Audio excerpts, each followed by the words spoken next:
الحمد لله الذي كفى وسلام على عباده الذين اصطفى اما بعد۔ معزز محترم اساتذہ اکرام، ائمہ اکرام،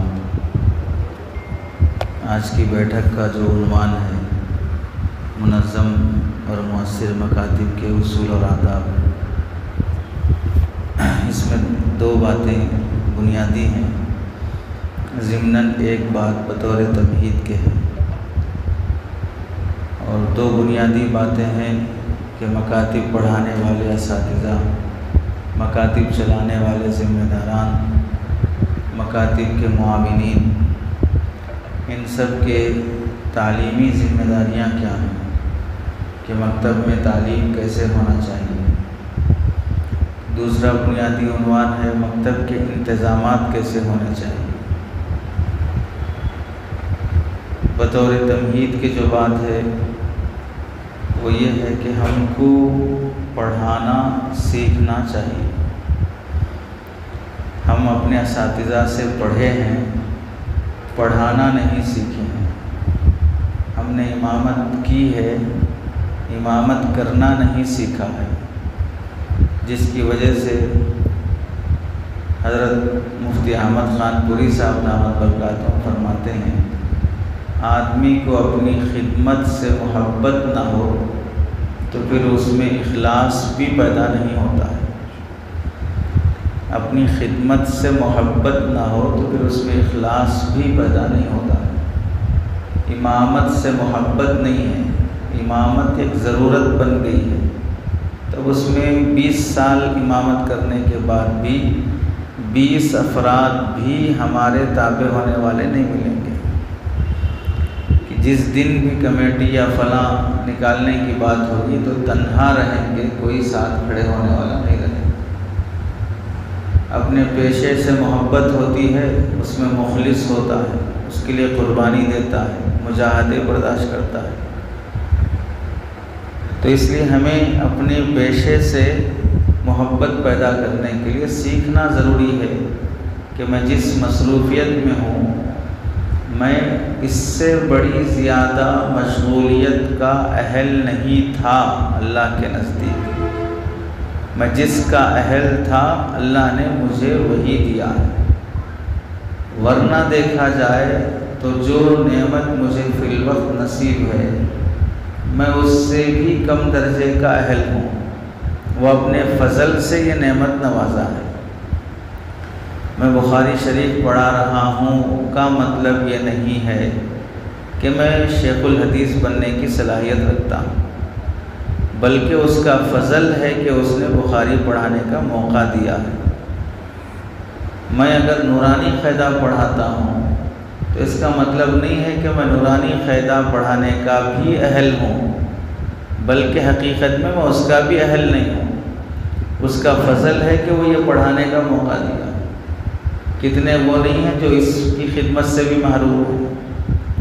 دارالعلوم دیوبند میں حضرت مفتی شفیع صاحب رحمۃ اللہ علیہ جب پڑھا رہے تھے، اس موقع پر علامہ انور شاہ کشمیری رحمۃ اللہ علیہ ناظم تعلیمات تھے۔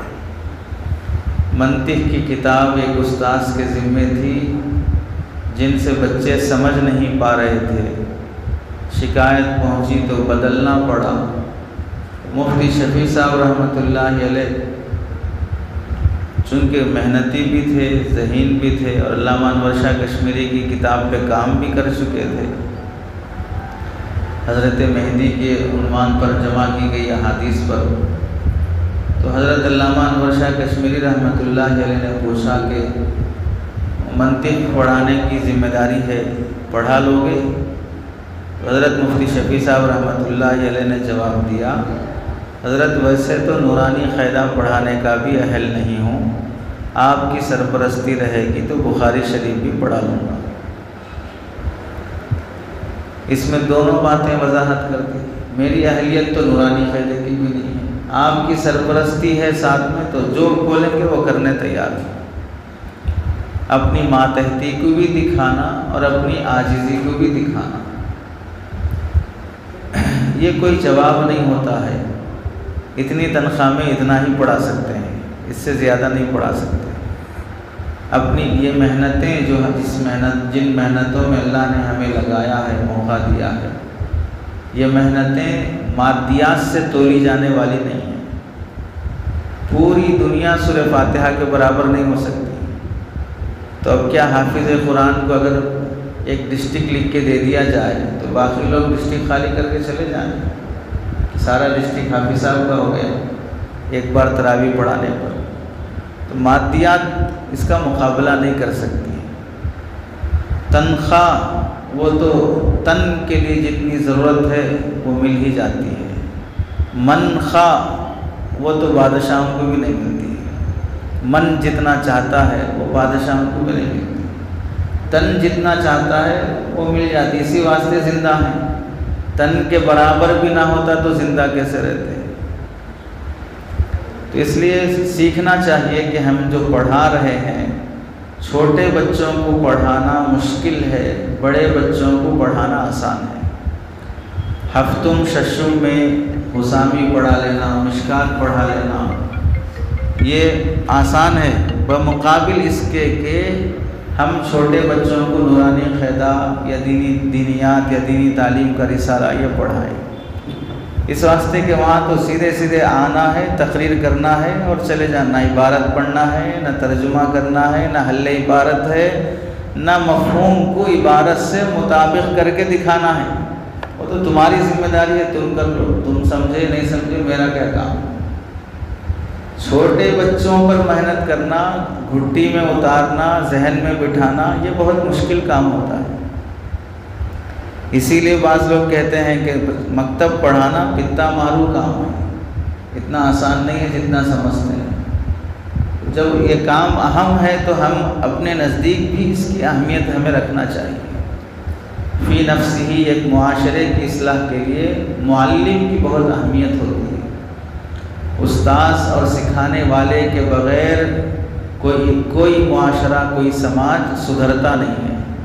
سکھانے والا بہر صورت ضروری ہے۔ ٹیلرنگ میں بھی سکھانے والا استاذ چاہیے، میکینک فیلڈ میں بھی سکھانے والا استاذ چاہیے، ڈاکٹری میں بھی سکھانے والا استاذ چاہیے۔ 5.5 سال آپ MBBS پڑھنے کے بعد بھی پھر کہیں نہ کہیں آپ کو اسسٹنٹ بننا پڑے گا، ہوم سرجن بننا پڑے گا، اس کے ہاتھ کے نیچے رہ کر 1 سال 1.5 سال سیکھنا پڑے گا کیسے علاج کیا جاتا ہے۔ تدریب المعلمین دارالعلوم دیوبند میں اسی لیے رکھا گیا کہ 1-2 سال رہ کے سیکھو یا کیسے پڑھایا جاتا ہے۔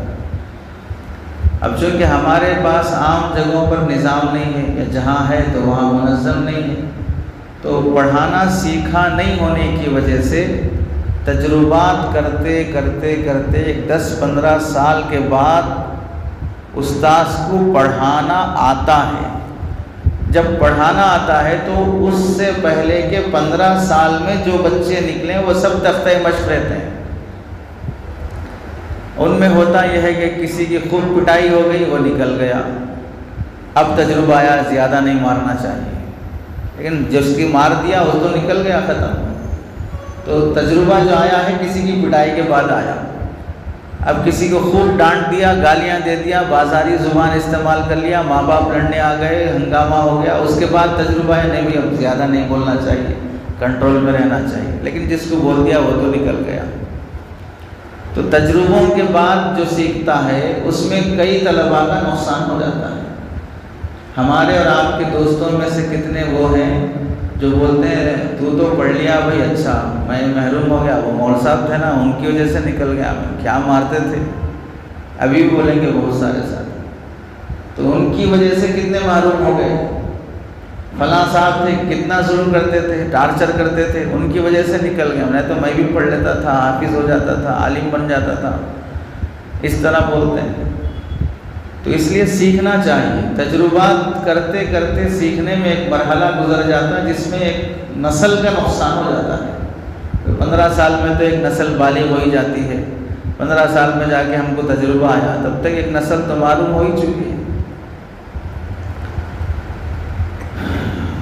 اس لیے یہ بات تو طے ہے کہ اس امت میں ہر زمانے میں اللہ تعالیٰ نے انسان ساز افراد بہر صورت رکھے ہیں، نمونہ بننے والے، مثالی بننے والے افراد اللہ نے ہر زمانے میں رکھے ہیں۔ اس امت کو اللہ نے کبھی بانجھ نہیں کیا ہے، ہر 100 صدی میں مجدد پیدا ہونے کی بشارت ہے۔ تو یہ امت بانجھ نہیں ہوگی کہ فلاں چلے جائیں گے تو پھر کیا ہوگا، فلاں جائیں گے تو پھر کیا ہوگا۔ ہمیں اللہ نے اپنے دین اور اسلام کا مکلف بنایا ہے، ہمیں پوری دنیا کے اسلام کا اللہ نے مکلف نہیں بنایا ہے۔ ہم میں سے ہر فرد اسلام پر جینے کا مکلف ہے، اسلام کو دنیا میں نافذ کرنے کا مکلف نہیں ہے۔ ہم میں سے ہر شخص نفاذ کے لیے احکام ہیں، شرائط ہیں، درجے ہیں۔ تو ہم پورے عالم میں اسلام کو دیکھنا چاہتے ہوں اور خود اپنے اندر دیکھنا نہ چاہتے ہوں، اپنے معاشرے میں، اپنے خاندان میں، اپنی بیوی میں دیکھنا نہ چاہتے ہوں، تو ہر زمانے میں اللہ تعالیٰ نے مثالی شخصیات پیدا کی ہیں۔ حضرت علامہ انور شاہ کشمیری رحمۃ اللہ علیہ کے بارے میں عطا اللہ شاہ بخاری رحمۃ اللہ علیہ فرمایا کرتے تھے، صحابہ اکرام کا قافلہ جا رہا تھا تو علامہ انور شاہ اس قافلے سے چھوٹ کر پیچھے رہ گئے۔ یہ گواہی عطا اللہ شاہ بخاری کی ہے۔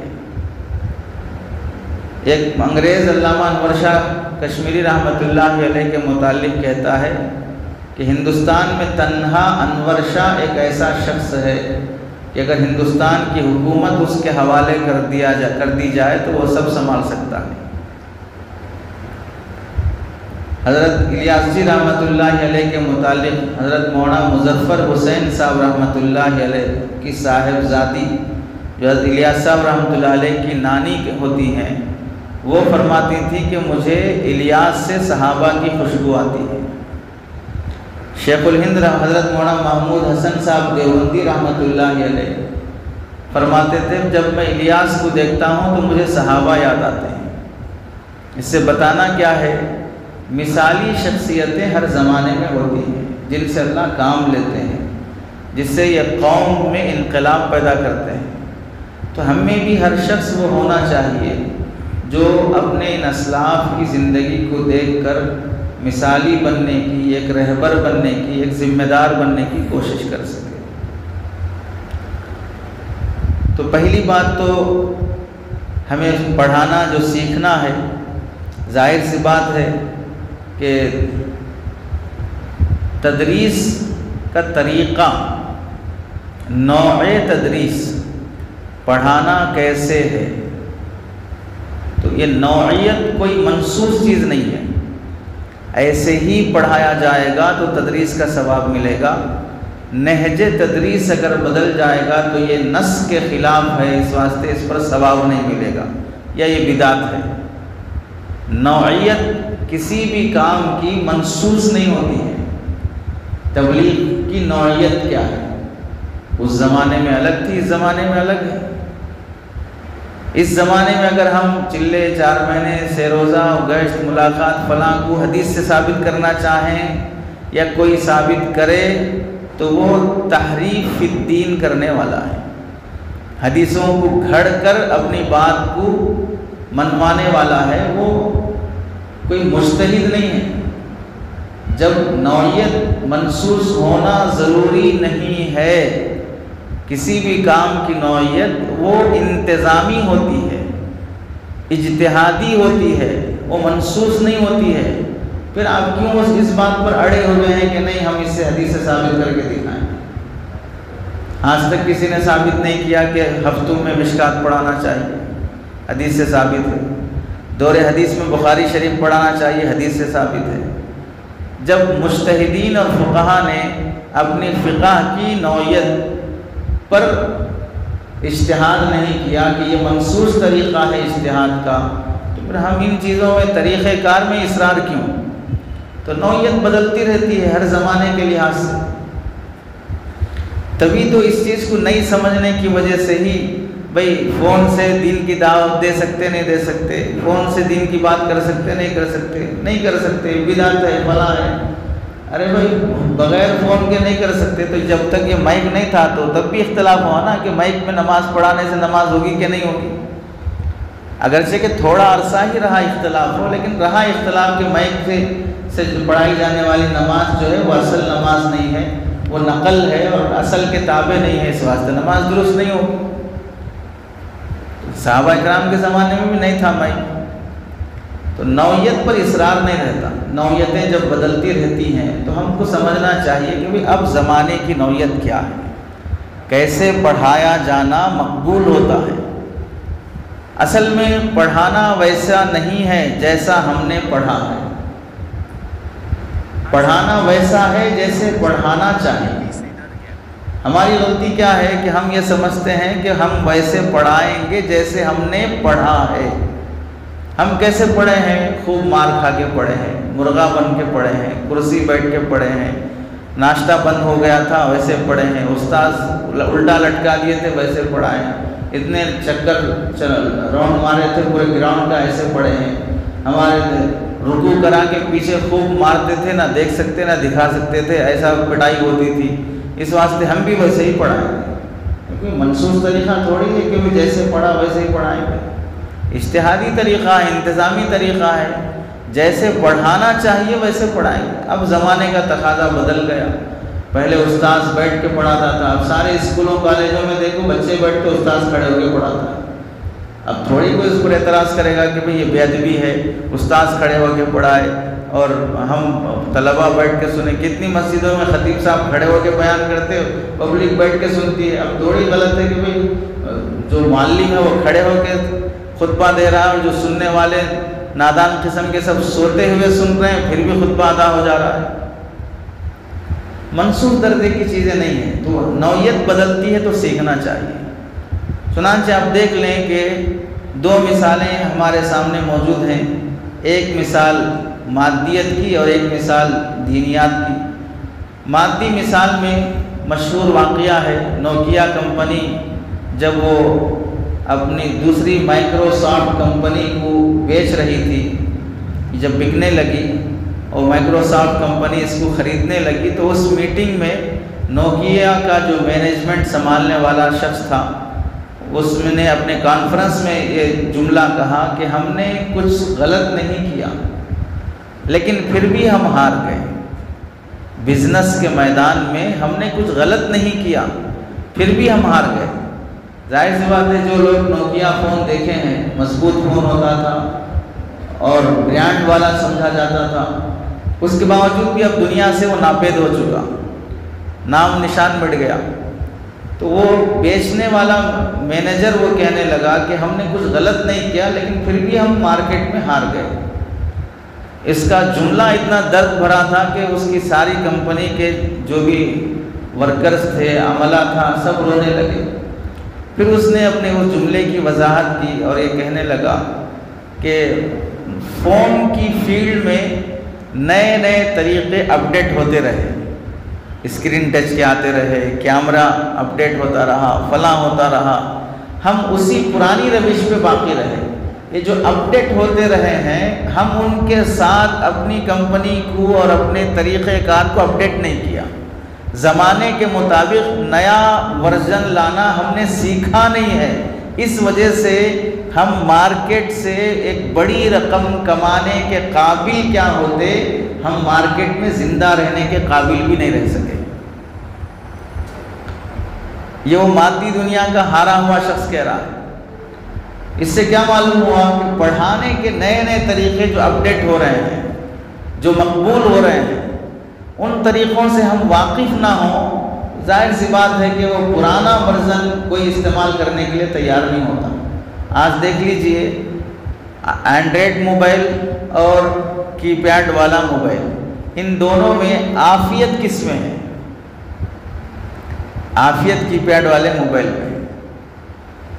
اینڈرائڈ موبائل میں انٹرنیٹ جس میں آتا ہے، اس میں مصیبت کے علاوہ کچھ بھی نہیں۔ کون ایسا شخص بچا ہے جو 24 گھنٹے میں کسی محرم کی، غیر محرم کی تصویر دیکھے بغیر اس نے دن گزارا؟ جس کے پاس اینڈرائڈ موبائل ہے اور اس نے غیر محرم کی تصویر دیکھے بغیر دن گزار لیا ہو، کوئی ایک شخص اپنے آپ میں جھانک کے دیکھے۔ یوٹیوب جیسے ہی کھولے گا لا محالہ اختیاری غیر اختیاری بہر صورت کسی غیر محرم پر نظر پڑ ہی جائے گی۔ اور کتنے وہ نہیں ہیں جو ریلز کی چکر میں گھنٹوں اس میں لگا دیتے ہیں، گھنٹوں جوکس دیکھنے میں لگا دیتے ہیں، گھنٹوں کسی سیریل اور فلم کا شارٹ ویڈیو دیکھنے میں لگا دیتے ہیں، اور کتنا نالج بڑھ رہا ہے، اس نالج میں کتنی برکت ہے، کتنا ان معلومات کے بڑھنے سے تہجد کا پابند ہو سکا، کتنا ان معلومات کے بڑھنے سے کسی صاحب دل شیخ کی صحبت کا پابند بن سکا، کتنا اپنے متعلقہ حقوق کو ادا کرنے کا پابند بن سکا، کتنا اس کی بیوی اس سے راضی ہے، اس کے بچے اس سے فائدہ اٹھا رہے ہیں، ان کے بچوں کو وقت مل رہا ہے، خاندان کو وقت مل رہا ہے، کتنا پڑوسیوں کا اور مسلیوں کا حق ادا ہو رہا ہے۔ اس نالج کے بڑھنے سے سوائے خود کی آخرت برباد ہونے کے کچھ نہیں ہو سکا۔ اس کے باوجود بھی آج کی پیڈ والا موبائل رکھنے والا کوئی سادہ زندگی گزارنے والا شمار نہیں ہوتا، غریب آدمی شمار ہوتا ہے، غریب آدمی شمار ہوتا ہے۔ ہاں پہلے سے بہت زیادہ کروڑ پتی ہو، پھر وہ سادہ سیدھا موبائل استعمال کرے، تو چونکہ اس کی کروڑ پتی کار دیکھ رہے ہیں، گاڑی دیکھ رہے ہیں، بنگلہ دیکھ رہے ہیں، تو اب کی پیڈ کی وجہ سے اس کی مالداری کو تولا نہیں جائے گا۔ تو اپڈیٹ نہیں ہونا کسی بھی چیز سے گویا کہ اس مارکیٹ سے ناپید اور محروم ہوتے جانا۔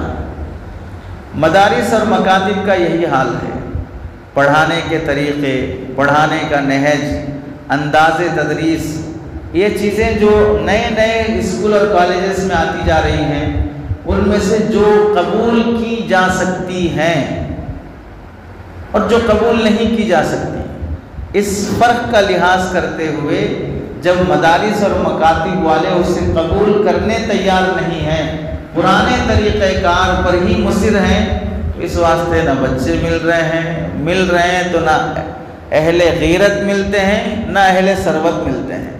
وہ ملتے ہیں نہ جن میں غیرت ہوتی ہے نہ ثروت ہوتی ہے۔ اسی واسطے اعلانات ہی ہوتے ہیں، ہمارے مدرسے میں غریب، یتیم، لاوارث، فلاں ایسے بچے پڑھتے ہیں، اس واسطے زکوٰۃ، صدقات، عطیات، جمع مؤنث سالم پورا جمع کر دے کے بولتے ہیں کہ دیتے جائیے، کیونکہ ایک مخصوص طبقہ متعین ہو گیا اس کے واسطے کہ ایسے ہی لوگ آئیں گے، بس اس کے علاوہ دوسرے لوگ نہیں آئیں گے۔ آدمی اپڈیٹ رہتا تو اس لیے چیلنج کر سکتا، نہیں لیں گے ہم، نہیں پڑھائیں گے ہم، نہیں چل سکتا۔ یہ چیزیں کیوں آ رہی ہیں کہ وراثت چلتی آ رہی ہے جس میں انقلاب اور تبدیلی نہیں آ پاتی ہے۔ تو مکاتب میں بھی دیکھ لیجئے، ٹیوشن کو بھیجنا ہو، اسکول کو بھیجنا ہو تو بچے کو کیسا سجا سوار کے بھیجتے ہیں، اور مکتب کو بھیجنا ہو تو کیسے۔ ہم میں سے آپ ہوٹل میں چلے جائیں، وہاں پر ویٹر کا بھی ایک ڈریس رہتا ہے، ویٹر کا بھی ڈریس رہتا ہے، جسے دیکھ کے بول سکتے یہ ہوٹل کا ویٹر ہے، اسے بلاؤ، اس کے آرڈر دو اس کی۔ تو یہ مخصوص ڈریس کا ہونا اس کے لیے عیب نہیں ہے، اس کی ایک پہچان ہے۔ پولیس کا ایک ڈریس ہے، لائر کا ایک ڈریس ہے، ڈاکٹر کا ایک ڈریس ہے، ہر ایک کا ایک ڈریس کوڈ ہے جس سے اس کی پہچان ہوتی ہے۔ مدارس میں ٹوپی کیسے بھی پہن لو، کرتا کیسے بھی پہن لو، پیجامہ کیسے بھی پہن لو، کلر کا بھی پہن لو، فلاں بھی پہن لو، سب چلتا ہے۔ مکتب میں ایسے بھی آ جاؤ، صورت سڑی ہو تو بھی آ جاؤ چلے گا، مسواک نہ برش کچھ نہیں کیا، بدبو آ رہی تو بھی آ جاؤ چلے گا، بال کٹنگ صحیح ہے نہیں ہے تو بھی آ جاؤ چلے گا، ٹوپی صحیح ہے نہیں تو بھی آ جاؤ چلے گا۔ ایک تو پڑھانے والے کا تاثر کہ مول صاحب کتنا ہمیشہ ایسے رہتے ہیں کہ دیکھتے ہی کشش پیدا ہو، اور دوسرا نہج کیسا ہے کہ آنے والے بچے کا ڈریس ایسا ہونا، بیاگ ایسی ہونا، ٹوپی ایسی ہونا۔ یہ چیزیں ان کو اہمیت نہ دینے کی وجہ سے، اہمیت دینا کس کا کام ہوتا ہے؟ ایک انتظامیہ و مینجمنٹ کا کام ہوتا ہے کہ آپ اس کو لاگو کریں۔ اس میں آپ کے پاس 60 بچے آتے تھے، اب 40 ہی آئیں، لیکن وہ 40 وہ ہیں جو آپ کے شرائط کو مانتے ہیں، قبول کرتے ہیں، آپ کی بات لیتے ہیں۔ ان میں سے 40 کے بجائے آپ 100 کو پڑھا رہے ہیں، لیکن 100 میں سے کون آپ کی بات سننے والا ہے معلوم ہی نہیں۔ بھیڑ جمع کرنا کوئی کمال کی بات نہیں ہے، وہ تو مولسری کی خبر بھی مشہور ہے۔ حضرت مفتی سعید صاحب رحمۃ اللہ علیہ فرماتے تھے مولسری کی خبر کا حال یہ ہے، کوئی وہاں پر تھوک دے اور کھڑے ہو جائے دیکھتے ہوئے تو سارے بچے کھڑے ہو جائیں گے اور دیکھتے رہیں گے کیا ہوا پتہ نہیں ہوا۔ تو بھیڑ جمع ہو جانا کون سی بڑی بات ہے، ایک ماننے والی ٹیم تیار ہونا یہ اصل مسئلہ ہے، افراد سازی ہونا یہ اصل مسئلہ ہے۔ دوسرا، امام رازی رحمۃ اللہ علیہ کا واقعہ۔ امام رازی رحمۃ اللہ علیہ تفسیر کبیر کے مصنف ہیں، بہت تنوع پر مشتمل الگ الگ مضامین اور الگ الگ فنون کو جمع کرتے ہوئے تفسیر جنہوں نے مرتب کی ہے۔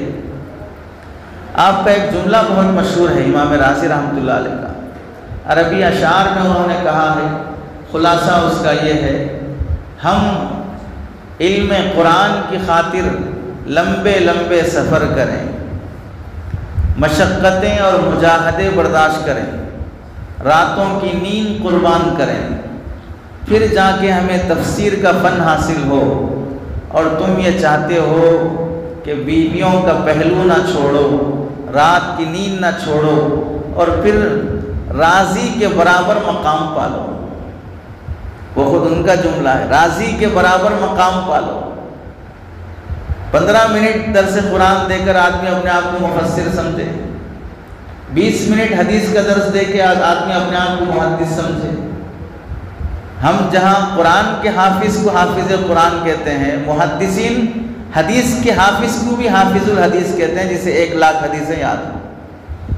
اب پوری دنیا میں ایک بھی شخص نے، غیر جو انتظامیہ ہے، چونکہ مجمع صرف اساتذہ اور علماء کا ہے، جو غیر استاذ اور غیر عالم ہوں ان کو شریک نہ کریں۔ انتظامی چیز ہے یہ، کوئی تحقیر اور توہین والی بات نہیں ہے۔ نرسری میں اور LKG میں چھوٹے بچے کا ایڈمیشن ہوتا، باپ بھی آ گیا میں بھی پڑھتا ہوں بولے تو ظاہر سی آپ باپ ہیں، آپ کو کالج میں ایڈمیشن دیں گے، یہ تو چھوٹے بچوں کا اسکول ہے۔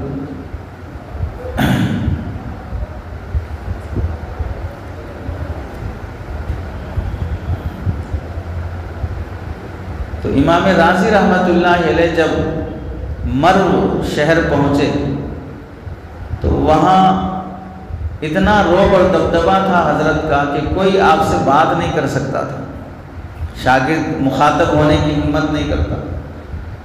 تو جہاں آپ کا درس چلتا تھا، ایک مرتبہ حضرت امام رازی رحمۃ اللہ علیہ نے اپنے شاگرد اسماعیل بن حسین، جو امام رازی کے شاگرد ہیں اور اس درسگاہ میں پڑھنے والے طالب علم، ان کو بلا کر کہا، یہ جتنے میرے پاس پڑھنے کے لیے آئے ہیں، ان تمام پڑھنے والے بچوں کا مجھے نسب نامہ چاہیے۔ نسب نامہ، یہ کس کا بیٹا ہے، یہ وہ کس کا بیٹا ہے، وہ کس کا بیٹا ہے، وہ کس کا بیٹا ہے۔ عرب میں چونکہ نسب کا بہت لحاظ رکھا جاتا ہے، انسانوں کے ساتھ جانوروں کا بھی نسب وہ یاد رکھتے ہیں، تو مجھے نسب نامہ چاہیے ان سب کا۔ اور چونکہ میں صرف بول دینے کے بعد یہ بول دیا میں فلاں کا بیٹا، وہ فلاں کا بیٹا، فلاں کا بیٹا، وہ یاد نہیں رہتا، آپ پوری درسگاہ کے بچوں کا نسب نامہ لکھ کے لاؤ۔ جیسے ہمارے پاس رجسٹر میں پورے بچوں کا نام لکھ کے لاؤ، زیادہ سے زیادہ بچے کے بعد اس کے باپ کا نام، اتنا دادا کا نام تو اس کو بھی معلوم نہیں رہتا، تو پورا نسب کہاں سے یاد رہے گا۔ صاحب ہدایہ نے لکھا، ان الموالی قد ضیعوا انسابهم، عجمیوں نے اپنا نسب ہی ضائع کر لیا ہے، تو اس میں نسب میں کفو دیکھا ہی نہیں جائے گا، کس کا باپ تھا کس کا بیٹا تھا دیکھنے کی ضرورت ہی نہیں، کوئی نسب والا ہے ہی نہیں ہے، یعنی خاندانی نہیں ہے یہ عجمی شخص ان کے حساب سے۔ تو امام رازی رحمۃ اللہ علیہ نے اپنے شاگردوں کا نسب، حکمت کیا ہے؟ ایک حکمت تو یہ ہے کہ ہر شخص علم دیے جانے کا اہل نہیں ہوتا، ہر شخص حافظ عالم بنائے جانے کا اہل نہیں ہوتا ہے۔ چھٹا ہوا مال یہاں آ کر انمول بن جائے ایسا نہیں ہوگا، اس واسطے 2% آتے ہیں، اس میں آدھا فیصد ہی کام کے نکلتے ہیں۔ 2% مدرسوں کو آتے ہیں تو آدھا فیصد ہی نکلتے ہیں، 200 میں سے ایک قابل ہوگا جو پڑھا سکے گا، خدمت کر سکے گا۔ ورنہ کتنے حافظ بننے کے بعد چھوڑ دیے، کتنے عالم بننے کے بعد چھوڑ دیے۔ اسی واسطے دیکھ لیجئے 2000 دارالعلوم سے ہر سال فارغ ہونے کے بعد کتنی پیاس بجھ رہی ہے علاقوں کی۔ تو حدیث میں بھی ہے کہ نااہل کو علم دینا ایسا ہے جیسے کہ خنزیر کے گلے میں ہار پہنا۔ حضرت شیخ سعدی رحمۃ اللہ علیہ نے بھی نقل کیا ہے۔ حضرت حکیم الامت تھانوی رحمۃ اللہ علیہ کا بھی ملفوظ مشہور ہے، میں نے اجازت اور نسبت دینے میں بھی وجاہت ظاہری کا بھی لحاظ رکھا ہے کہ کون کس برادری کا ہے، اس کا بھی میں نے لحاظ رکھا ہے۔ نیچی برادری والے شخص کو اگر یہ اونچی نسبت دی جائے گی تو ظاہر سی بات ہے وہ اسے برداشت نہیں کر پائے گا، اس کا غلط استعمال کرے گا۔ چنانچہ مشہور ہے حضرت تھانوی رحمۃ اللہ علیہ کے پاس ایک صاحب کتاب لے کے آئے جو حضرت کے خلیفہ تھے، اور اس میں ان خلیفہ صاحب کے ملفوظات نقل کیے گئے تھے، اور خلیفہ صاحب اپنے ملفوظات کی کتاب اپنے شیخ بھی کون ہے، تھانوی کے پاس لا کے پیش کر رہے ہیں۔ حضرت میرے ایک مرید نے میرے ملفوظات جمع کر دیے، حضرت نے کتاب کھول کے پڑھا تو اس میں حضرت نے فرمایا کا لفظ اپنے شیخ کے سامنے۔ تو یہ تو عرض کر رہا ہوں، کچھ بولنا چاہتا ہوں، تو حضرت نے پڑھ کے فرمایا ابھی سے فرمانے کا شوق پیدا ہو گیا، ابھی سے فرمانے کا شوق پیدا ہو گیا، تمہاری خلافت واپس، اور نماز کے بعد کھڑے ہو کر اعلان کرو، اور یہ اعلان کرو کہ لوگوں میں ایک جولاہا ہوں، میں ایک جولاہا ہوں، اس نسبت کا متحمل نہیں تھا، حضرت نے مجھے یہ نسبت عطا کی تھی، میں نے اس کی قدر نہیں کی، اللہ نے مجھ سے نسبت واپس چھین لی۔ کھڑے ہو کے نماز کے بعد اعلان کرو، کوئی آسان ہے؟ آج تو شیخ کو ڈرنا پڑتا ہے، تنبیہ کریں گے تو پتہ نہیں کہاں مرید بھاگ جائے گا۔ مرید کو ڈر نہیں ہے کہ کہاں شیخ ڈانٹ دے گا، شیخ کو ڈرنا پڑتا ہے ڈانٹیں گے تو کہاں بھاگ جائے گا۔ ایسے نرم گلگلے والے اگر شیخ رہیں گے تو پھر ظاہر سی بات ہے حضرت تھانوی کے بقول ہی خلافتیں بتاسوں کی طرح بٹیں گی۔ شیخ کو تو ٹرا ہونا پڑتا ہے، سخت ہونا پڑتا ہے، اور وہ تھے بھی ویسے ہی امام التصوف، ان کو پڑھے بغیر تو تصوف آتا ہی نہیں ہے، ان کو پڑھے بغیر تو آدمی نہ صوفی بن سکتا ہے نہ صاحب نسبت بن سکتا ہے۔ بزرگ بن جانا الگ بات ہے، حضرت تھانوی فرماتے ہیں بزرگ بننا ہو تو کہیں اور جاؤ، انسان بننا ہو تو میرے پاس آؤ۔ پھر کئی دنوں تک ان کی اصلاح و تربیت کا معاملہ چلتا رہا، پھر حضرت نے دوبارہ نسبت عطا کی۔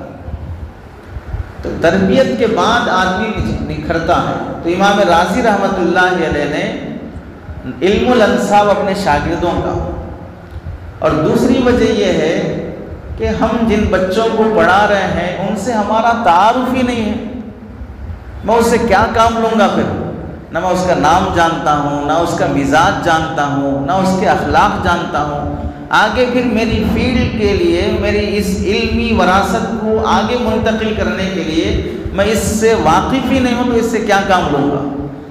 تو جو تعارف لینا دینا نہیں چاہتا ہے، حضرت عمر صاحب پالنپوری رحمۃ اللہ علیہ فرمایا کرتے تھے جو تعارف لینا دینا نہیں چاہتا ہے وہ تعلق رکھنا نہیں چاہتا ہے، جو تعارف لینا دینا نہیں چاہتا ہے وہ تعلق رکھنا نہیں چاہتا، اسی واسطے تعارف نہیں لے رہا ہے۔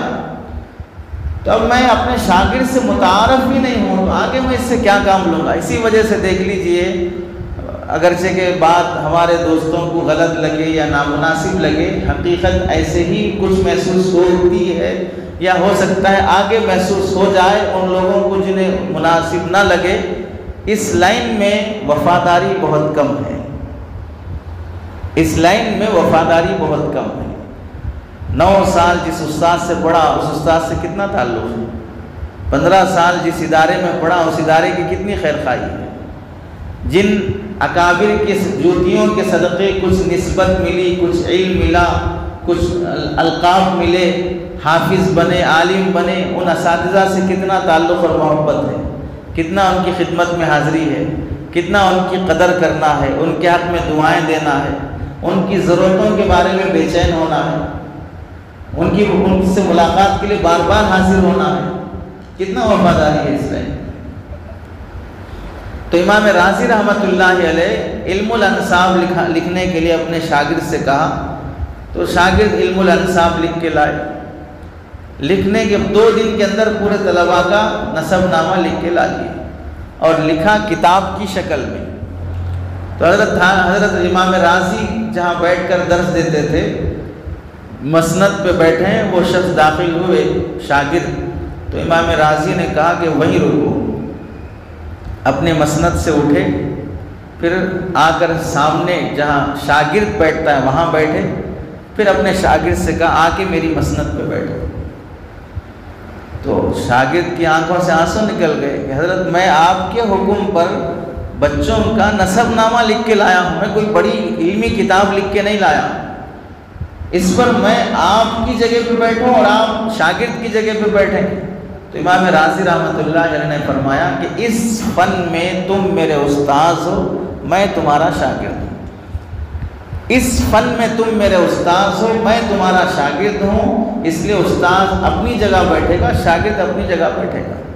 زبردستی اپنے شاگرد کو اپنی مسند پہ بٹھایا اور وہ لایا ہوا مسودہ اپنے ہاتھ میں لے کر طالب علم کی طرح پڑھ کر سنایا، جہاں سمجھ میں نہیں آیا اپنے شاگرد سے پوچھا، ایک بیٹھک میں پوری کتاب ختم کر کے علم الانساب کا علم حاصل کیا۔ تو سیکھنے والے ایسے ہوتے ہیں، زمانہ زندگی بھر یاد کرتے رہ جاتا ہے۔ آج بھی امام رازی کو دنیا جانتی ہے۔ تو ہمیں زمانے کے حساب سے سیکھنے کا شوق ہونا چاہیے، مکتب پڑھانا، چھوٹے بچوں کی نفسیات سے واقف ہونا۔ آپ دیکھ لیجئے بڑی بڑی جو مقبول اور مشہور نرسری کی فیس 60,000 روپے، جہاں اسے 100 تک کے بھی گنتی نہیں سکھائی جاتی پورے سال میں، اس سے 1 لاکھ روپے وصول کر رہے ہیں۔ ارے 100 تک کی گنتی نہیں سکھا رہے لیکن فیس لے رہے 1 لاکھ کی۔ کیا رہتا ہے وہاں پر؟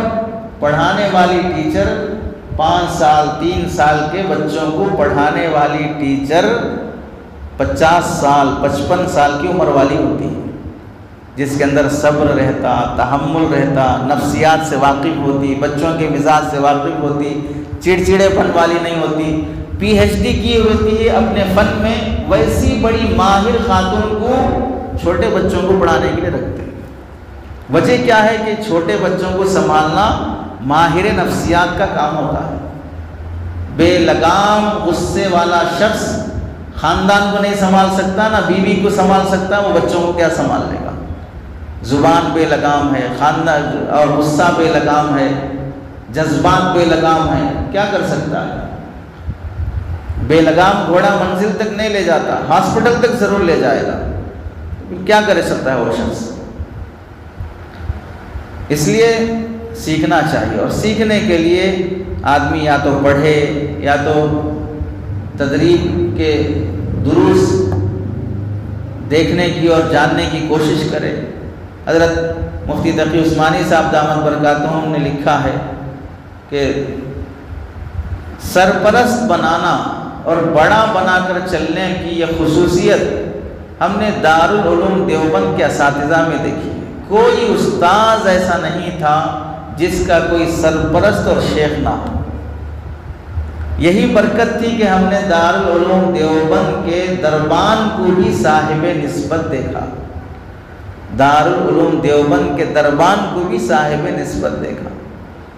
اب وہ بڑا بنا کر چلنا، کسی کی مان کر چلنا، کسی کا ماتحت بن کے چلنا، یہ چیز مرتی جا رہی ہے۔ تو اس واسطے دربان تو دور کی بات، شیخ الحدیث بھی صاحب نسبت ملنا مشکل ہے، شیخ التفسیر بھی صاحب نسبت ملنا مشکل ہے۔ درسگاہ میں بیٹھ کر مذاق اڑایا جائے صوفیاء اکرام کا، اہل اللہ کا، اس سے بڑی گستاخی اور کیا ہوگی؟ حضرت تھانوی رحمۃ اللہ علیہ فرماتے ہیں وراثت نبی کریم صلی اللہ علیہ وسلم سے جو چلی ہے وہ علم کی وراثت ہے، اور علم دو طرح کا ہے، علم ظاہری، علم باطنی، یہ دو طرح کا علم ہے، اور یہ دونوں طرح کا علم اللہ کے نبی علیہ السلام سے وراثت میں منتقل ہوا ہے۔ اب بتائیں، مدارس میں جو علم مل رہا ہے وہ علم ظاہری ہے، اور خانقاہوں سے جو علم مل رہا ہے وہ علم باطنی ہے۔ اب اگر کوئی علم ظاہری کے بعد علم باطنی بھی حاصل کر لے تو کامل وارث وہ شخص ہے۔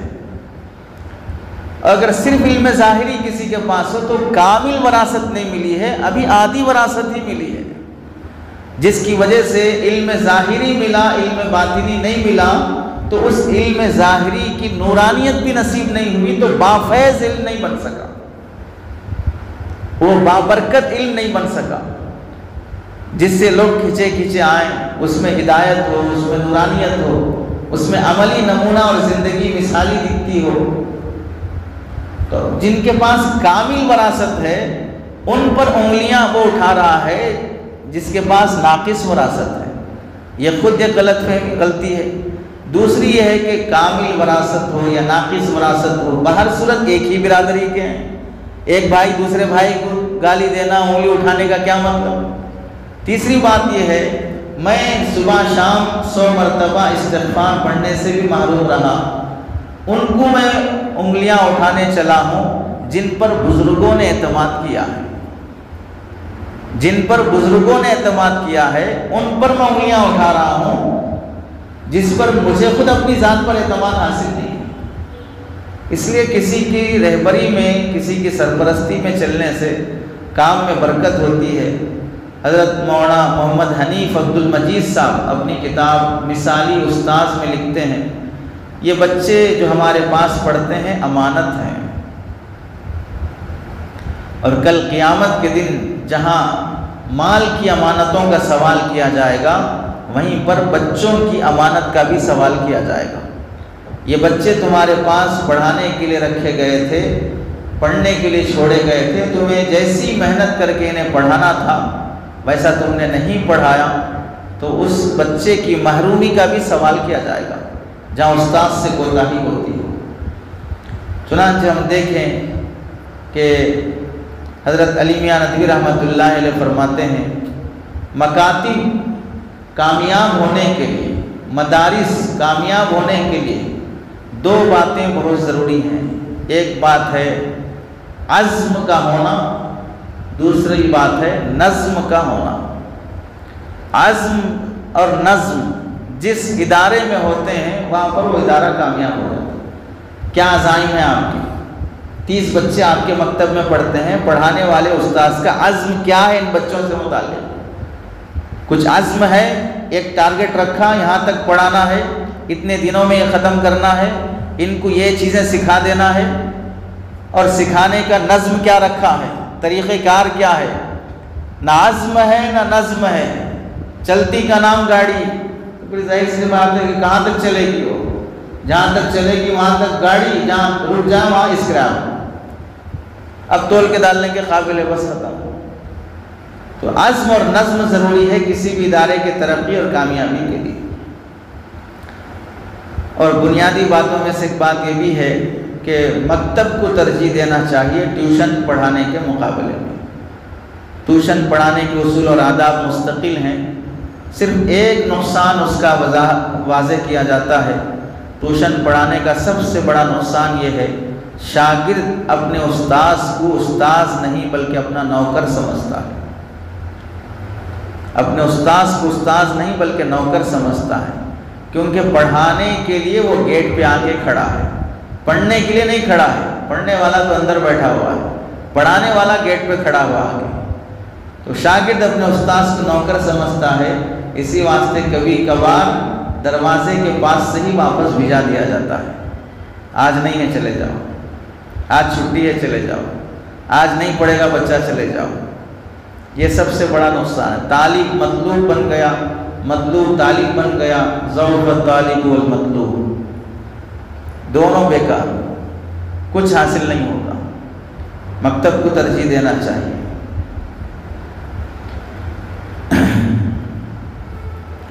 انقلابی تبدیلی کے لیے ضروری ہے کہ خود اب استاذ اپنے اندر تبدیلی پیدا کرنے کی کوشش کرے اور یہ سوچے کہ جو اساتذہ ہمارے جو اسلاف اور اکابر اس زمانے میں، سائیکل کے زمانے میں، پیدل چلنے کے زمانے میں کتنا لمبا لمبا سفر کر کے، ابن مندہ رحمۃ اللہ علیہ کے متعلق لکھا ہے، انہوں نے علم کی خاطر مشرق سے مغرب تک کا سفر اپنی زندگی میں 2 مرتبہ کیا۔ مشرق سے مغرب تک کا سفر اپنی زندگی میں 2 مرتبہ کیا، اونٹوں کے زمانے میں، گھوڑوں کے زمانے میں۔ اب تو آن لائن پڑھ کے بھی لوگ مفتی صاحب بن رہے ہیں، آن لائن پڑھ کے بھی مفتی صاحب بن رہے ہیں۔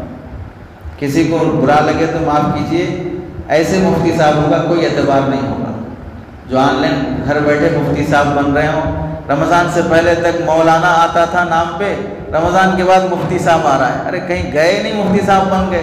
نہیں، افتاح خود چل کے ہمارے پاس آ گیا، اس واسطے ہم مفتی بن گئے۔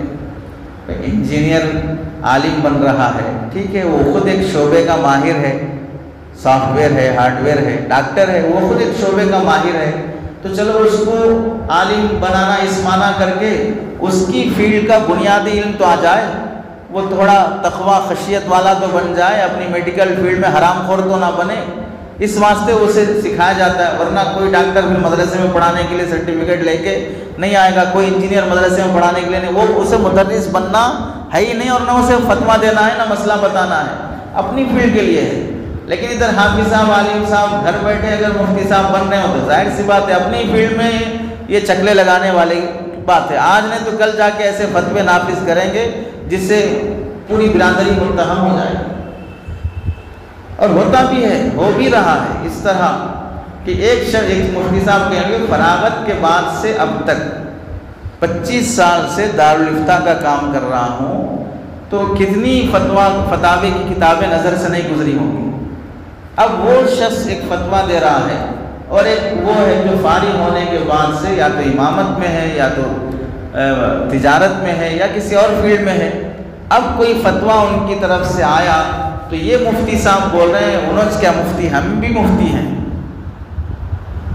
ارے تمہاری اور ان کی حیثیت، وہ 25 سال سے دارالفتاء میں بیٹھ کے کام کر رہا ہے، اور تم یہاں دکان پہ بیٹھے ہوئے ہو، تمہیں رسم مفتی کا ایک شعر سنا دو دیکھیں گے، رسم مفتی کا ایک شعر سنا دو دیکھیں گے۔ ظاہر سی بات ہے کہ یہ تقابل کب آتا ہے؟ جو چیز محنت سے حاصل نہیں کی گئی اور پھر اس پر مستقل مسلسل کام نہیں کیا گیا، تو آدمی صرف اس لقب مفتی کے وجہ سے تقابل کی کیفیت میں آ رہا ہے، نہ اس کی گہرائی ہے، نہ اس کا علم نصیب ہے۔ مکتب پڑھانے میں جن باتوں کی ہمیں رعایت کرنا چاہیے،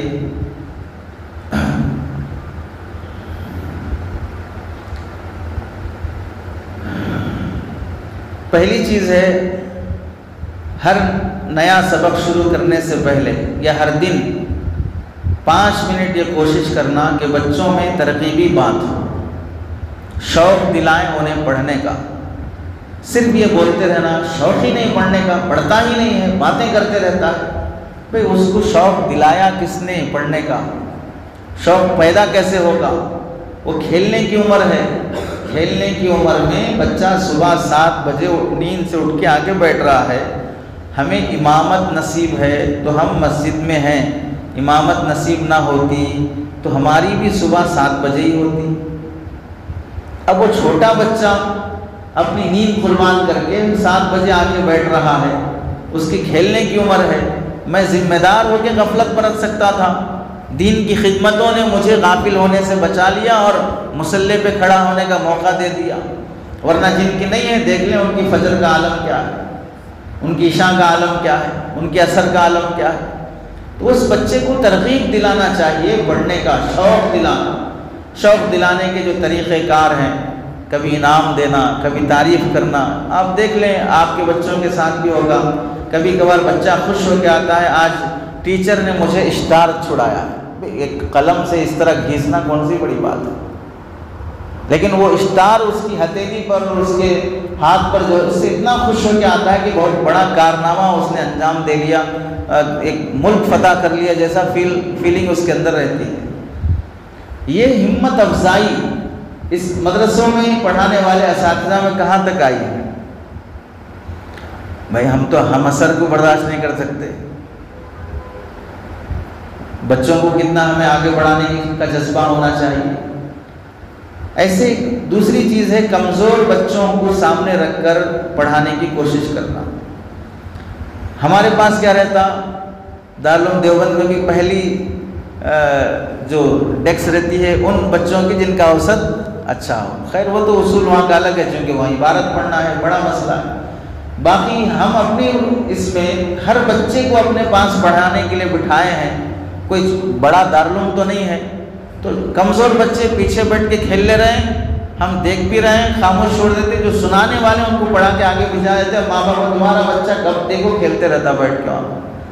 بھائی مول صاحب جب ہم اپنے بچے کو آپ کے حوالے کیے، اب وہ کھیل رہا ہے، لڑ رہا ہے، کیا کر رہا ہے، آپ دیکھیں گے یا ماں باپ چھوڑ کے ماں باپ ہی بازو بیٹھ کے بچے کو پڑھا کے یاد دلا کے آپ تک سبق سنا کے پھر بچے کو لے کے جائیں گے؟ جب بچہ 1.5 گھنٹہ ہمارے حوالے ہے تو اس کی نگرانی بھی ہماری ذمہ داری ہے۔ تو کمزور بچوں کی طرف توجہ زیادہ ہونا چاہیے، خوش مزاجی سے پڑھانے کی کوشش ہونا چاہیے، حروف کی غلط ادائیگی پر شفقت کے ساتھ روک ٹوک ہونا ہے، 1 بار 2 بار 3 بار غلطی پر ڈانٹے سمجھائے ختم، 4تھی بار سیدھے سیدھے ہاتھ اٹھ جاتا ہوں، بس ختم، 3 بار بولے 4 بار بولے، دماغ نہیں ہے، سمجھ میں نہیں آ رہا ہے۔ ویسی کتنی نصیحتیں ہیں جو ہمارے اساتذہ نے ہمیں کیا ہے، اب تک بھی سمجھ میں نہیں آئے ہمارے، اب تک بھی نہیں سدھرے، تو کتنی پٹائی ہوئی۔ ہمارے بڑے اگر ہمیں سنبھال کر اور جھیل کر یہاں تک نہ پہنچاتے تو ہم پہنچ ہی نہیں پاتے تھے۔ انہوں نے بھی ہمیں درگزر کیا، سنبھالا، غلطیاں پہنچی، شکایتیں پہنچی، ناظم نے بھی درگزر کیا، استاذ نے بھی درگزر کیا، ہوتے ہوتے رسمی فراغت سے فارغ ہو چکے۔ اگر وہ بھی ویسے ہی ٹائٹ کرتے تو ہم کہاں سے فارغ ہو سکتے تھے؟ اس لیے خوش مزاجی ہو، جلدی غصے میں نہیں آنا چاہیے۔ سبق پڑھانے کے بعد کوشش یہ کرنا چاہیے کہ بچے سے بھی پوچھیں سمجھ میں آیا، میں جیسا بولا ہوں تم بول کے دکھاؤ ایک بار میرے سامنے۔ تو اس کے لیے اتنا ٹائم ہونا کہ ہر بچے کو پوچھیں، تو نظم رہتا ہے کہ بھئی ایک مکتب میں 20 سے 25 بچے، بس ختم۔ پڑھانے کا ٹائمنگ 1.5 گھنٹہ، ایک بچے کو 5 منٹ بار صورت ملنا، ان 20-25 بچوں میں سے بیچز بنا دیں گے، گروپ بنا دیں گے، 5 بچوں کا ایک گروپ، 7 بچوں کا ایک گروپ، سب کا ایک سبق چلتا رہے گا، کسی دن بچوں کی غیر حاضری نہیں ہونا، اس کا نظام بنایا جائے گا۔ تو یہ منظم جو بنتا ہے اس طرح چاروں جہت سے دیکھنے سے ہوتا ہے۔ قاعدہ اور ناظرہ جو بھی پڑھا رہے ہیں اس کا نصاب مکمل کرنے کی فکر ہونا، تو نصاب مکمل کرنے کے لیے نصاب پہلے متعین ہونا کہ نورانی قاعدہ کتنے مہینے میں ختم کریں گے، ناظرہ قرآن کتنے مہینے میں ختم کریں گے۔ بعض ماں باپ بولتے ہیں مول صاحب 4 نورانی قاعدے پھاڑ دیا 4 سال میں، لیکن ابھی بھی 14 تختی میں 6، تو نصاب متعین ہی نہیں ہوا، 1 سال میں کتنا پڑھانا ہے۔ تو نصاب متعین ہو اور نصاب کی تکمیل کی بھی فکر ہو، اس میں برکت بھی ہوتی ہے۔ اوقات کو مفید بنانے کی خاطر بچوں کو مشغول رکھنے کی کوشش کرنا۔ ایک بچہ آیا، سبق سنایا، چلا گیا، اب اس کے بعد وہ بچہ 5 منٹ بیٹھ کر وہاں پر سبق یاد کرے گا، اس کے بعد 1.5 گھنٹے تک تھوڑی پڑھتے بیٹھے گا، وہ اب باتیں کرنا شروع کرے گا، کھیلنا شروع کرے گا۔ تو اب جو سبق سنایا اگلا سبق لے کے گیا، ایسے 2-3 بچوں کی جوڑی بنا دینا، 15 مرتبہ سبق پڑھ کے تو پڑھنا اپنا سبق، تو 15 مرتبہ پڑھنا، تو 15 مرتبہ پڑھنا، تینوں گروپ بنا کے بیٹھے اور تینوں کی پڑھنے کی آوازیں آتے رہنا۔ 15 منٹ بھی تینوں پڑھ لیے تو 45 منٹ اجتماعی طور پہ سب کی پڑھائی ہوگی۔ تو مشغول رکھنے کی کوشش کرنا بچوں کو۔ اب ہم کیا کرتے ہیں، پڑھا کے سبق چھوڑ دینے کے بعد بچہ جا کے وہاں بیٹھے گا، 10 منٹ پڑھے گا، پھر باتیں کرنا شروع کرتے ہی لکڑی سے ڈکسی میں پڑھو بول کے بولیں گے، پھر وہ تھوڑا پڑھنے کی ایکٹنگ کریں گے، پھر ہم یہاں پر مشغول ہو جائیں گے، پھر 10 منٹ کے بعد پھر وہ آئے گا، پھر پڑھو بول کے ماریں گے، وہ 5 منٹ ایکٹنگ کریں گے، پھر یہاں مشغول ہو جائیں گے۔ بجائے اس کے کہ ہم ایک منظم ترتیب بنائیں کہ وہ کم از کم آدھا گھنٹہ 45 منٹ تو اجتماعی طور پر اپنا دیا ہوا سبق پڑھیں وہیں پر، بچوں کے پاس اتنا ٹائم کہاں ہے کہ گھر جا کے پھر آج مکتب کا سبق گھر میں بیٹھ کے یاد کریں. ہر گھر میں موبائل، ہر آدمی کے پاس موبائل، ماں باپ کو فرصت نہیں وہ ہمارے بچوں کو سبق یاد دلا کے بھیجائیں. یہ امید رکھنا ہی نہیں ہے. جو ہے 1.5 گھنٹے میں ہیچ پورا سکھا کے بھیجانا ہے. حضرت مولانا عبدالقوی صاحب دامت برکاتہ فرماتے ہیں ہم پہلے بولتے تھے پہلے بچوں کو 7 کلاس تک پڑھا لو، اس کے بعد لا کے مدرسے میں ایڈمیشن کراؤ، عالم حافظ بن کے پھر اس کے بعد آپ اوپن سے 10 دلا لو. لیکن ماں باپ کو سمجھ میں نہیں آ رہا تو ہم یہاں نرسری سے لے کے 10 تک اسکول بھی کھول دیے. ہم ہی انگریزی پڑھا لیتے، ہم ہی دینیات پڑھا لیتے. 3 سال 5 سال کے بچے کو بھی لا کے ڈالنا ہے لا کے ڈال دو. ہم ہی کر لیتے پورے کاموں. تم کو سمجھ میں نہیں آ رہا کرو بولے تو گئے تو چلے جا رہے تم واپس لا رہے نہیں. اب 7 پڑھ لیا تو 10 تک پڑھ لینا تو صاحب 10 پڑھ لینے کے بعد انہیں آنے تیار نہیں. اسکول کے دماغ کا بن گیا وہ. تو اس لیے بہتر ہے کہ ہم ہی پڑھا لیتے پورا. اسکول بھی کھول لیا مدرسہ بھی کھول لیا. تو ایسے 1.5 گھنٹے میں جو کرنا ہے اپنے کچھ کرا کے بھیجانا ہے. اور مکتب پڑھانے میں اس بات کا بھی لحاظ رکھے بچوں کی نفسیات اور ان کی ذہانت کو جانچیں. ہر بچہ کمزور ذہن کا نہیں ہوتا، ہر بچہ اعلیٰ ذہن کا بھی نہیں ہوتا. ادنا، متوسط، اعلیٰ تینوں قسمیں سب جگہ پر پائی جاتی ہیں، ہر فیلڈ میں پائی جاتی ہیں. ہر ڈاکٹر کامیاب نہیں ہوتا، ہر وکیل کامیاب نہیں ہوتا. پرسوں ایک صاحب سے معاملہ تھا ہمارا، ڈاکٹر ہیں وہ، شوہر بھی ڈاکٹر ہے، بیوی بھی ڈاکٹر ہے. حال یہ ہے کہ 70 روپے 80 روپے کے لیے پریشان ہے بیچارے. 70-80 روپے کے واسطے گزارا مشکل ہے. مول صاحب وہ انجیکشن لگے تو 80 روپے دے بولے تو نہیں دے رہا پیشنٹ. بی پی چیک کرے 100 روپے دے بولے تو نہیں دے رہا پیشنٹ. انجیکشن ڈالے اس پہ 120 روپے ہو رہا وہ تو بولے تو نہیں دے رہا. اور لوٹنے والے خالی کنسلٹنسی فیس میں 1000 روپے لے رہے ہیں. خالی ہاتھ پکڑ کے دیکھ کے آپ کو لکھ کے پرچی دینا ہے بس، باقی ٹریٹمنٹ آگے کا ہے 1000 روپے دے دینا. روزانہ 20 پیشنٹ آئے 20,000 روپے ختم. اس میں کچھ کسی کا پارٹنرشپ نہیں ہے، نہ اس میں کرایہ نکلے گا نہ فلاں نکلے گا. وہ سب میڈیکل شاپ والا دیکھ لینا ہے. خالی اپن روز 1.5 گھنٹہ 2 گھنٹے ٹائم دیتے 20,000 روپے لے کے جاتے ختم. 1.5 گھنٹے کی 20,000 روپے. تو کامیاب ڈاکٹر بھی ہیں، ناکام بیچارے 80 روپے کے لیے بھی پریشان بھی ہیں. ویسے ہی بچوں میں بھی ادنا، اعلیٰ، متوسط تینوں رہتے ہیں. تو ہمیشہ ان تینوں طرح کی جوڑیوں کو ایک ساتھ رکھنا. ذہین بچوں کی ایک جماعت بنا دی ہے اسٹار بیاج کے نام سے. بعض اسکولوں میں ہوتا ہے وہ ایڈورٹائز کے واسطے اور اسکرین پہ لانے واسطے بعض کو رکھتے ہیں کہ ہمارے بچے 10 کو 10 لائے ہیں، 100 کو 100 لائے ہیں. وہ کتنے ہیں؟ 3-4 اسٹار بیاج کے ہیں. باقی اس کے پیچھے 900 کا کباڑا ہو گیا وہاں پر. ان کی زندگی برباد ہو گئی. پورے ٹیچر اسٹار بیاج کی طرف توجہ دے رہے ہیں، باقی جو کمزور ہے اس کی طرف کوئی توجہ نہیں دے رہا. تو یہ واقفیت رکھتے ہوئے ان بچوں کو جوڑی بنا کر یہ ترتیب بنانا کہ آپس میں دیا ہوا سبق پڑھتے بیٹھیں، کسی کا وقت ضائع نہ ہو پائے. کلاس میں 5 منٹ روزانہ وقت نکال کر بچوں کو اخلاقی نصیحت کرنا. اخلاقی نصیحتیں بچوں کی ذہنی تربیت کے لیے بہت ضروری ہوتی ہیں. کتنے مکتب پڑھے ہوئے بچے نہیں. حضرت مولانا عبدالقوی صاحب دامت برکاتہ فرماتے ہیں اس زمانے میں اگر ذہن سازی نہیں کی گئی حافظ قرآن بھی مرتد ہو سکتا ہے.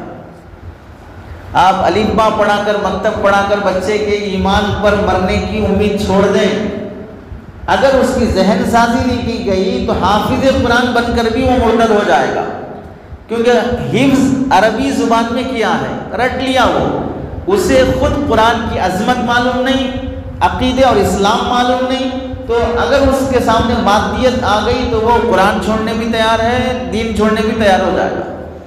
کیوں؟ اس کے دماغ میں خود اسلام بیٹھا نہیں ہے. کیا چیز ہے اسلام بول کے؟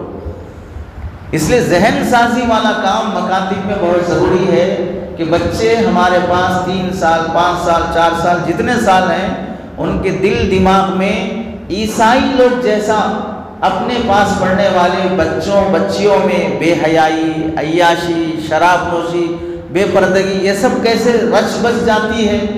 جنس بدلنے تیار، ٹرانسجنڈر کرانے تیار، مرد عورت بننے، عورت مرد بننے کے لیے تیار، اتنی بے حیائی تک اترنے کے لیے تیار ہیں، وہ ذہن سازی کی وجہ سے۔ ورنہ آپ پوری سلیبس میں اٹھا کے دیکھ لیں، کوئی کتاب آپ کو ملے گی ٹرانسجنڈر کے فائدے ہیں بول کر، کتابوں میں لکھا ہوا نہیں ملے گا۔ ماحول ایسا بنا کہ وہ اس پہ بننے کے لیے تیار ہو گیا، تو ذہن سازی والی گفتگو ہونا چاہیے۔ خود استاذ بھی درسگاہ میں باوضو اور باادب طریقے سے بیٹھنے کا اہتمام، درسگاہ میں ٹوپی نکال کر بیٹھنا، آستین چڑھا کر بیٹھنا، پیر پھیلا کے بیٹھنا، اور بے عجیب طریقے ادب درسگاہ کا طالب علم پر جس طرح ضروری ہے، استاذ پر بھی ضروری ہے۔ درس کی جگہ وہ دونوں کے لیے ہے۔ مدرسہ وہ نہیں ہے جہاں بچے پڑھتے ہیں اور استاذ پڑھاتا ہے، اسے مدرسہ نہیں بولتے۔ مدرسہ وہ جگہ ہے جہاں بچے بھی پڑھتے ہیں، استاذ بھی پڑھتا ہے، دونوں پڑھتے ہیں، تب جا کے وہ مدرسہ ہوتا ہے۔ ورنہ بچے تو پڑھ کے جا رہے ہیں، استاذ وقف لازم کی طرح ہے، نہ اس کے علم میں ترقی ہے، نہ تقوی میں ترقی ہے، نہ تجربے میں ترقی ہے، کسی چیز میں ترقی نہیں، کیوں خود پڑھا نہیں ہے۔ تو مدرسہ اصل وہ جگہ جہاں دونوں پڑھتے ہیں۔ تو بالکل اسی طرح مکتب بھی وہ جگہ ہے جہاں پر میرے علم میں بھی اضافہ ہو، میرے تجربے میں اضافہ ہو، میرے عقیدے اور تقوی میں اضافہ ہو، میری شفقت میں اضافہ ہو، یہ چیزیں آنا چاہیے۔ اور درسگاہ میں مکتب میں جب بیٹھتے ہوں تو زیادہ بلند آواز سے نہ بولیں، چیخنا پکارنا خود استاذ سے ہوگا، یعنی پڑھانے کی حد تک جتنی آواز چاہیے بس اتنی، اس سے زیادہ کی ضرورت نہیں ہے۔ آواز بھی اعتدال والی، پہلے ہی دن سے پڑھانے میں صحت کا لحاظ رکھیں، اپنی کلاس کا نظام اس طرح بنائے، ہر جماعت یعنی اپنی مکتب کا نظام اس طرح بنائے کہ اپنے پاس پڑھنے والا ہر بچہ روزانہ سبق لے کر جائے، کسی دن کوئی بچہ محروم نہ رہے۔ 3 دن سے پیچھے بیٹھا ہے، آ ہی نہیں رہا ہے، اس کی کوئی پوچھنے والا ہی نہیں ہے، 1 ہفتے سے آ رہا اٹھ کے جا رہا ہے، کوئی پوچھنے والا ہی نہیں ہے۔ ہر بچے کا مکتب ختم ہونے سے پہلے جائزہ ہونا کہ آج سبق لیا کہ نہیں لیا۔ قاعدہ پڑھانے والے جو اساتذہ ہیں، ذمہ داری ہے کہ ہر مہینے کے آخر میں ماہانہ تفصیلی جانچ لیں، اس مہینے میں میں کتنا پڑھایا اور میرے پاس پڑھنے والے بچے اس مہینے میں کتنا پڑھے ہیں۔ اس کے تعلیمی رپورٹ کا کتابچہ بھی آتا ہے، تعلیمی روزنامچہ بھی آتا ہے کہ مہینے بھر کی رپورٹ میں یہ درج رہتا ہے کہ آج یہ طالب علم کون سی تختی سے کون سی تختی تک اس مہینے میں پہنچا ہے، اس مہینے میں کتنے دن حاضر رہا، اس مہینے میں کتنے دن سبق سنایا، کتنے دن نہیں سنایا، کتنے دن دعائیں حدیثیں سنایا، اس مہینے میں کتنی دعائیں کتنی حدیثیں یاد کیا، پوری رپورٹ روزنامچے میں درج رہتی ہے۔ وہ ہر مکتب کے استاذ کے پاس ہونا چاہیے۔ روزانہ مکتب کے اساتذہ طلباء کی رخصت اور غیر حاضری کی طرف توجہ دینا۔ طلباء غیر حاضر ہیں، مکتب کا استاذ فون کر کے ماں باپ سے بات کرنا، آج آپ کا بچہ نہیں آیا، ایسے غیر حاضری ہوتی رہی تو کیا پڑھائی آئے گی؟ ہمیں آپ کے بچے کی فکر ہے، ہم آپ کو فون کر رہے ہیں، آپ فکر مند ہوتے تو آپ پہلے ہمیں اطلاع کرتے آپ کا آج ہمارا بچہ نہیں آ رہا ہے، گزشتہ مہینہ آپ کا بچہ 1 ہفتہ نہیں آیا۔ اس طرح استاذ کی طرف سے فکر ظاہر ہونا والدین کے پاس، تو آہستہ آہستہ اہمیت پیدا ہونا شروع ہوتی ہے۔ ہر دن کے سبق کی تاریخ لگانے کا اہتمام کرنا، اس سے اندازہ ہوتا ہے کہ بچہ کتنے دن پڑھا کتنے دن نہیں پڑھا۔ کلاس کے اوقات میں ٹوپی نکالنا، پیر پھیلا کر بیٹھنا، یہ کلاس کی بے وقاتی ہے۔ سوتے ہوئے مکتب میں پائے جانا یہ غفلت کی علامت ہے۔ سبق کی غلطی پر قلم سے نہیں پینسل سے نشان لگانا چاہیے، آگے اصلاح کی امید ہے، اور قلم سے نشان لگ جانا یہ اصلاح کی امید کو ختم کر دیتا ہے۔ کلاس میں پہنچنے کے بعد مکتب کے تمام بچوں کی حاضری کی بھی توجہ دینا چاہیے۔ اگر کوئی طالب علم مکتب میں موجود نہ ہو تو یا تو شعبے کے نگران کو اطلاع کریں یا والدین کو اطلاع کریں، اور وقتاً فوقتاً بچوں کو ادب سکھانے کا اہتمام ہونا چاہیے۔ استاذ مکتب کے بچوں کو آئندہ کے سبق کی بھی مشق کرانے کی کوشش کرے، یعنی یہاں سے یہاں تک پڑھ کے لاؤ، بس ختم، نشان لگا دی بھائی، یہاں سے یہاں تک انہیں صحیح پڑھ کے لاتا، غلط پڑھ کے لاتا، 1-2 بار آپ پڑھاؤ اسے، پھر اس کے بعد اس سے آگے کے سبق والے کے پاس بھی جاؤ، اسے وہ سبق 5 بار پڑھاؤ، وہ 5 بار اس کو پڑھائے گا تو اس کو وہ 5 بار آموختہ پکا ہو جائے گا. یعنی اگر کسی طالب علم کی 4تھی تختی چل رہی ہے اور دوسرے طالب علم کی 12ویں تختی چل رہی ہے، 12ویں تختی والے کو 4تھی تختی والے کو 5 مرتبہ 4تھی تختی پڑھا ہوا ہے تو 4تھی تختی والے کا سبق پکا ہوا، 12ویں تختی والے کا آموختہ پکا ہوا. تو اس طرح ترتیب بنانا چاہیے تاکہ بچہ غلط یاد کرنے کے بعد پھر درست کرنے کی نوبت نہ آئے، شروع سے ہی صحیح یاد کرے. اس اساتذہ کی یہ بھی ذمہ داری ہے مکتب کے سلسلے میں دعائیں جو یاد دلائی جاتی ہیں اس میں بھی صحت الفاظ کا لحاظ رکھنا چاہیے. غلط دعائیں چونکہ اللہ سے مانگی جانے والی چیز ہیں، اس میں غلط سلط مانگ لی جائے تو بد دعا بن جاتی ہے، اس کا بھی لحاظ ہو.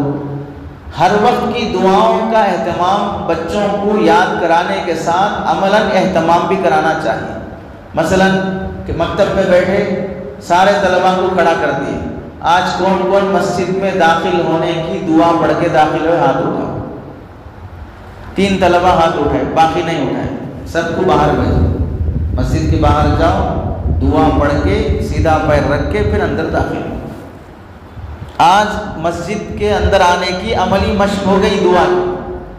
اور ایسے ہی پوچھ لیے کہ کل کون کون کھانا دعا پڑھ کے کھائے تھے، پانی دعا پڑھ کے پیے تھے. 2 بولے 4 نہیں بولے، چاروں بچوں کو بھیجاؤ، آدھا گلاس پانی لو اور دعا پڑھ کے پی کے آؤ. اب مکتب میں کھانا تو نہیں کھلا سکتے ہم، جتنی عملی مشق کرا سکتے ہوتے تو کرانا چاہیے. اب کپڑے دعا پڑھ کے کون نے پہنا، کپڑے نکالو اور دعا پڑھ کے پہناؤ. تو جو کرا سکتے ہیں وہ کرائیں، جو نہیں کرا سکتے ہیں اس کی طرف تم بھی. کل میں دیکھوں گا کون کون دعا پڑھ کے کھانا کھا کے آئیں گے، کون کون فلاں کر کے کھانا کھا کے آئیں گے. تو اس طرح عملی مشق کرانے کی بھی کوشش ہو. کون کون گھر جاتے ہی دعا پڑھ کے گھر میں داخل ہوئے، کل دیکھیں گے کون کون اس دعا کا اہتمام کریں گے. کون گھر جاتے ہی سب سے پہلے اپنے والدین کو سلام کیے. تو ان کی عملی مشق بچوں سے جانچ لیتے رہنا چاہیے.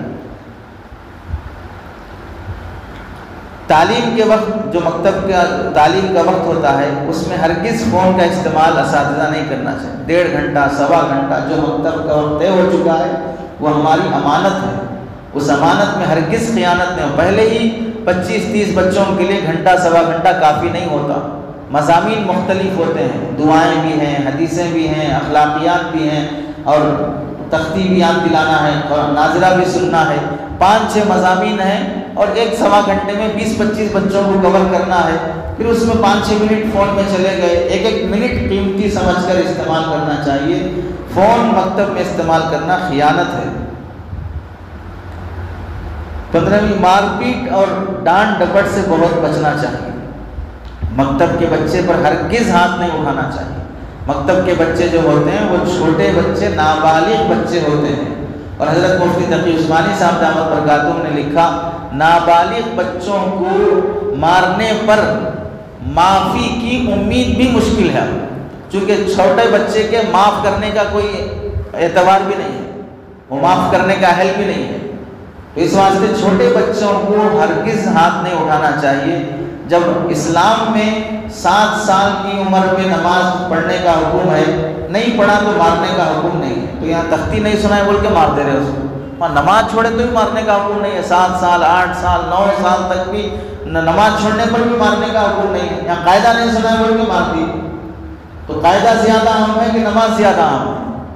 10 سال کی عمر میں تنبیہ کرنے کا حکم ہے، اور تنبیہ کرنے میں بھی فقہا نے لکھا کہ کیسی لکڑی سے مارنا، کس جگہ پہ مارنا، کتنے زور سے مارنا، داغ نہیں بیٹھنا، ہڈی نہیں ٹوٹنا، فلاں پر مستقل آداب لکھے ہیں. اگر بچے کی غلطی نہیں ہے پھر بھی تنبیہن اگر استاذ مارتا ہے، علامہ شامی نے لکھا ہے کہ اس پر بھی پکڑ ہوگی کل قیامت کے دن. جہاں 10 سال کی عمر میں مارنے کا حکم ہے نماز چھوڑنے پر، وہاں پر علامہ شامی نے 1.5 صفحہ بحث کی ہے مارنے کے طریقے، آداب اور شرائط پر. 7 شرطیں علامہ شامی نے نماز چھوڑنے پر مارنے کے شرائط مرتب کیے ہیں. ان شرطوں کے ساتھ مارا جائے گا. اب ظاہر سی بات ہے کہ آدمی اس سے واقف نہیں ہے تو جیسے چاہے مار. کتنے ویڈیوز وائرل ہو گئے جہاں حافظ صاحب جو ہے بچے کو ایسا مارے کہ بچہ مر گیا، ویڈیو وائرل ہو گیا، لے آ کے تھیلے میں لپٹ کے لے جا کے کنویں میں ڈال دیے، فلاں ہو گیا. کیسے کیسے گھٹیا قسم کے اساتذہ کی حرکتیں ویڈیوز میں وائرل ہو گئیں. بدنام سب کے لیے بن گئے وہ لوگ جنہیں پڑھانا نہیں آتا تھا. استاذ بننا کوئی معمولی کام نہیں ہے. استاذ بننا بہت بڑا انعام ہے اللہ کی طرف سے، بہت بڑا انعام ہے. ہمیں اس منصب کی قدر کرنا چاہیے. تو مار ہرگز نہ. حضرت شیخ الحدیث زکریا صاحب رحمۃ اللہ علیہ فرمایا کرتے تھے طالب علم کو اس وقت تک نہیں مارنا چاہیے جب تک کہ تھپڑ پپڑ کے جیسا نہ لگے. حضرت کا جملہ ہے تھپڑ پپڑ کے جیسا نہ لگے. پپڑ مطلب یہ ہے کہ جب مدرسوں میں جب دیکھو دال کھانا، جب دیکھو دال کھانا، اس ٹائم پہ جب پپڑ ملتا تو ایک دوسرے کا بھی چھین لے کے کھاتے. اب جو یہ بریانی مندی مزے کی چیزیں تو پپڑ کا مزہ کہاں یاد رکھے گا.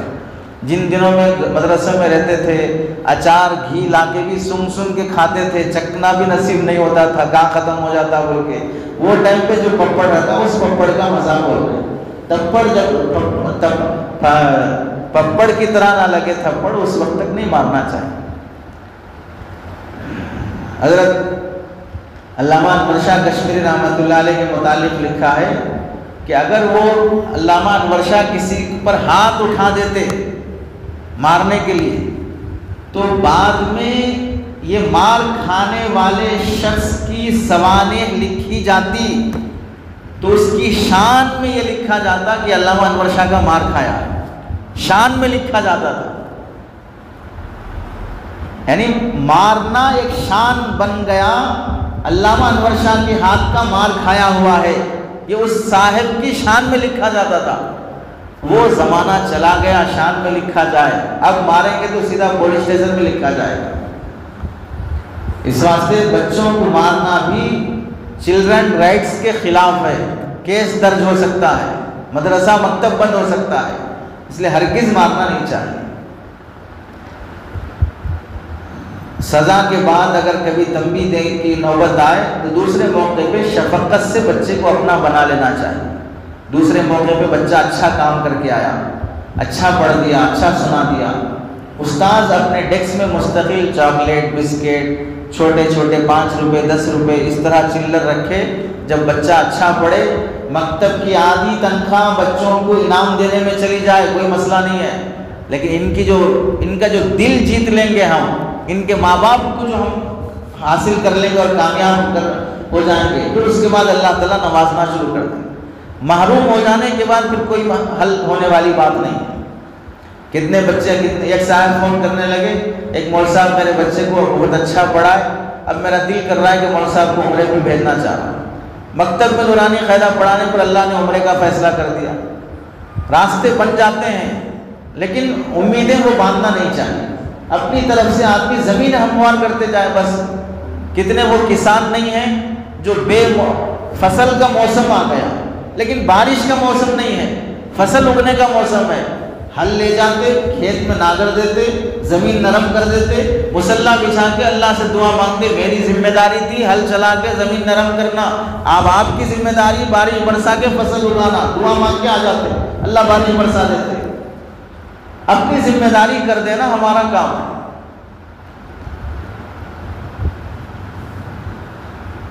اسی طرح ہماری یہ ذمہ داری بنتی ہے کہ 1.5 گھنٹہ 1 گھنٹہ جو بھی روزانہ پابندی سے ہم چند بچوں پر لگا رہے ہیں، ان بچوں پر ہونے والی محنت کی وصولی کی کوشش کریں. کتنا وصول ہو رہا ہے، کتنا رزلٹ آ رہا ہے، اس کے لیے بے چین رہنا، اس رزلٹ کی فکر رہنا، بار بار اپنے پڑھانے کے نہج کو بدلنے کی کوشش کرتے رہنا کہ الگ انداز سے پڑھاؤں، الگ نہج سے پڑھاؤں، تاکہ بچوں کو صحیح سے دماغ میں بیٹھ جائے، وہ کامیاب ہو جائیں. اپنے نہج کو بدلنے کی کوشش کرتے رہنا.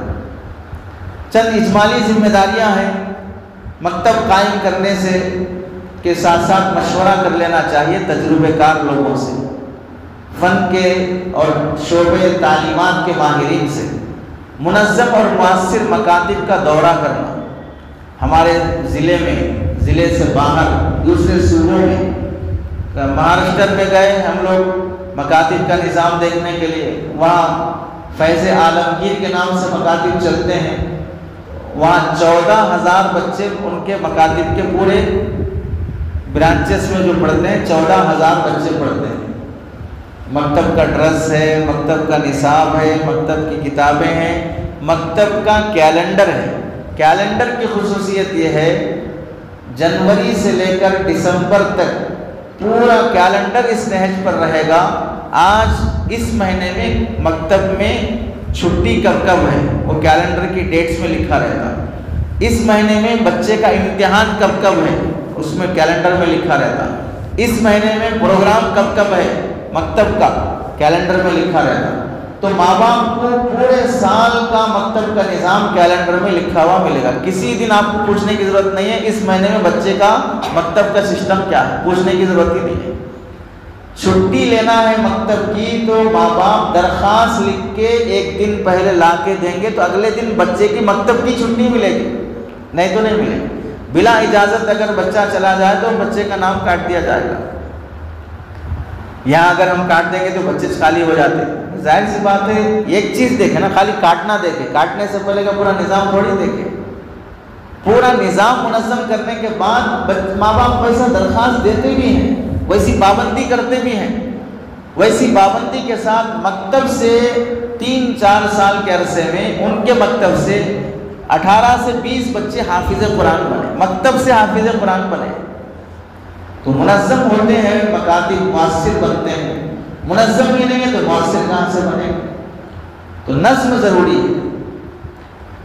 محلے اور بستی کے احباب کی ذہن سازی ہونا چاہیے۔ مکاتب کی ترغیب کے سلسلے میں جمعہ میں بیانات، تبلیغی ساتھیوں کے ذریعے سے، گشت کے ذریعے سے، نوجوانوں کے گشت کے ذریعے سے، خواتین کے جلسوں اور پروگراموں میں مکاتب کی ترغیب، جمعہ میں مکاتب کی ترغیب، مستقل ترغیب دے کر کوئی گھر ایسا نہ ہو جہاں سے مکتب کے قابل بچہ ہے اور مکتب کو نہ آتا ہو۔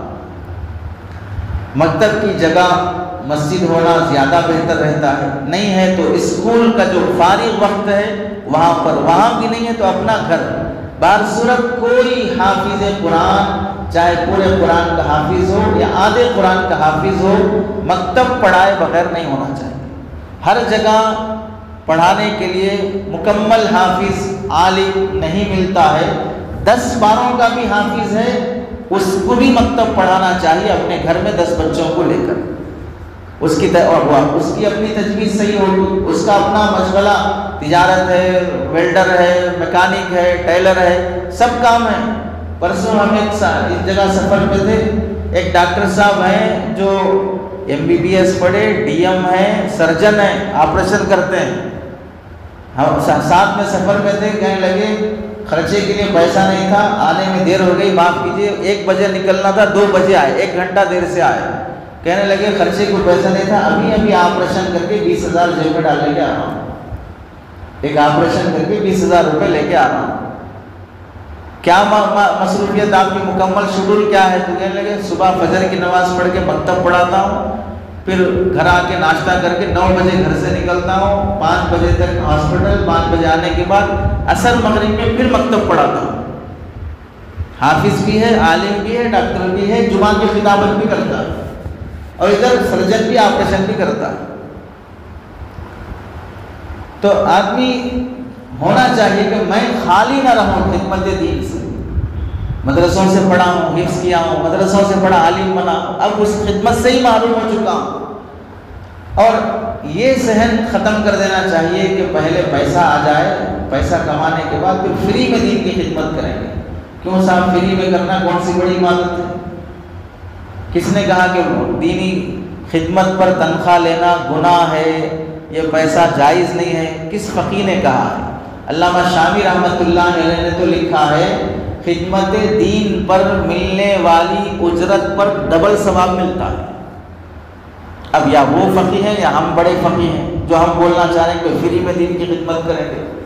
علامہ شامی نے اس کی وجہ یہ لکھی ہے کہ ایک تو اپنے حقوق واجبہ ادا کرنے کی خاطر محنت کرنا بھی ضروری ہے، اس نیت سے یہ کما رہا ہے تو اس کا ثواب، اور ادھر پڑھانا بھی دین کی خدمت ہے، یہ بھی ثواب، تو اس کا بھی ثواب ملے گا، خدمت دین کا، اور ادھر حقوق واجبہ ادا کرنے کا بھی ثواب ملے گا، ڈبل ثواب ملے گا امامت اور تدریس پر۔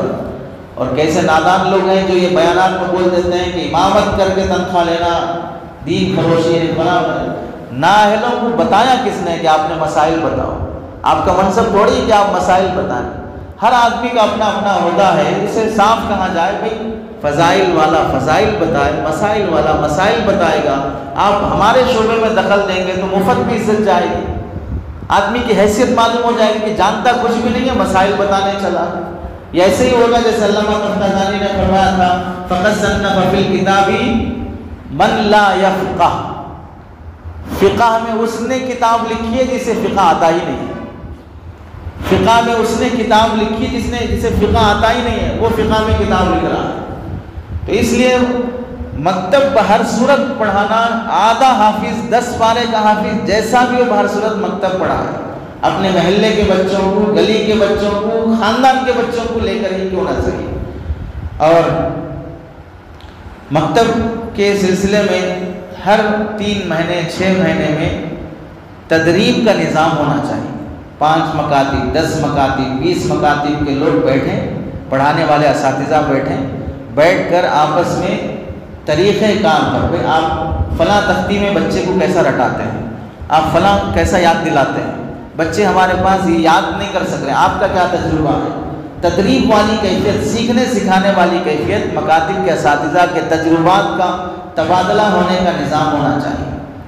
اس سے دوریاں ختم ہوتی ہیں، اس سے تنافس اور بیجا تحاسب والی کیفیت ختم ہوتی ہے۔ اس کا مکتب بیکار، اس کا مکتب، یہ ٹانگ کھینچ لینے کے پیچھے پوری زندگی برباد ہو گئی ہے۔